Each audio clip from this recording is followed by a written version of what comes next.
হচ্ছে তার পক্ষে আমরা রয়েছি। আসন্ন লোকসভা নির্বাচনে আমাদের জাতি জনজাতির জননেতা বিপ্লব কুমার দেবকে পদ্মফুল চিহ্নে ভোট দিয়ে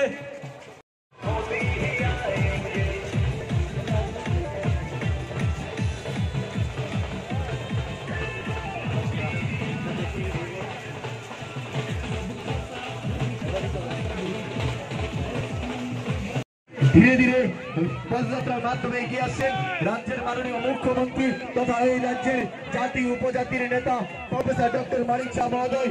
ধীরে ধীরে এগিয়ে আসছেন জাতি উপজাতির নেতা বিপ্লব কুমার দেবের সমর্থনে। ধীরে ধীরে পদযাত্রার মাধ্যমে এগিয়ে আসছেন রাজ্যের জাতি উপজাতি রাজ্যের মাননীয় মুখ্যমন্ত্রী নেতৃত্বে যে সুশাসনের সরকার চলছে সেই উন্নয়নের ধারাকে অব্যাহত রাখার জন্য বিপ্লব কুমার দেবের সমর্থনে যে রোড শো আজকে ধীরে ধীরে এগিয়ে আসছে রাজ্যের মাননীয় মুখ্যমন্ত্রী প্রফেসর ডক্টর মানিক শাহর নেতৃত্বে।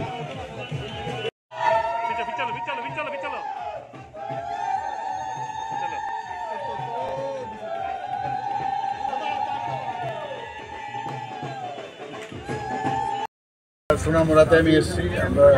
আমাদের সব জায়গায় যাচ্ছি। আমাদের ওয়েস্ট পার্লামেন্টারি কনস্টিটিউয়েন্সিতে আপনারা জানেন যে আমাদের প্রাক্তন মুখ্যমন্ত্রী এবং রাজ্যসভার সদস্য শ্রী বিপ্লব কুমার দেবজি মনোনীত হয়েছেন।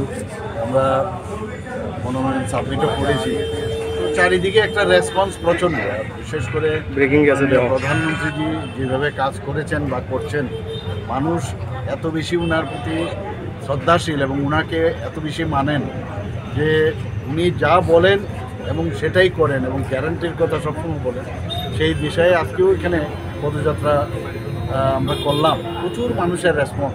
শুধু তাই নয়, আমি এখন যাব আরেকটা জনসভা আছে, সেখানেও আপনারা দেখবেন মানুষ ভারতীয় জনতা পার্টির পক্ষে রায় দেবে। তো ইন্ডিয়া জোট ওরা নাম দিয়েছে INDIA।